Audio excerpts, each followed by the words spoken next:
ভারতের গ্রামীণ সমাজে বহু যুগ ধরেই প্রকৃতির নানা সংকেত দেখে আবহাওয়ার পূর্বাভাস দেওয়ার প্রথা রয়েছে। এর মধ্যে বিশেষভাবে উল্লেখযোগ্য একটি পাখি হলো, যা বাংলায় চাতক নামে পরিচিত। এই পাখিকেই বহু কৃষক মনসুন ফোরকাস্টার বা বর্ষার পূর্বাভাসদাতা হিসেবে মনে করেন। চাতক পাখি সাধারণত আফ্রিকা থেকে ভারতীয় উপমহাদেশে আসে গ্রীষ্মের শেষে, ঠিক বর্ষা শুরুর আগে। এর আগমনকে বর্ষার আগমনের সংকেত হিসেবে ধরা হয়। বিশেষ করে উত্তর ও পূর্ব ভারতের কৃষকরা এই পাখির উপস্থিতি দেখে চাষের প্রস্তুতি নিতে শুরু করেন।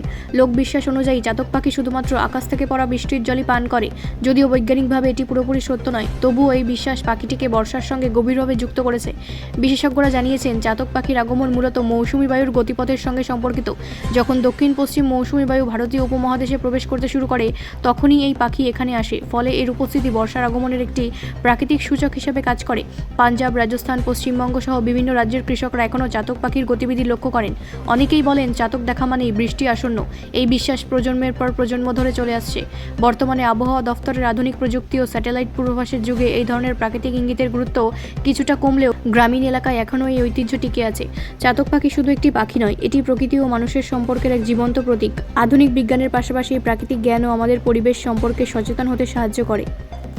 ব্যুরো রিপোর্ট, রাষ্ট্রীয় প্রসার বাংলা।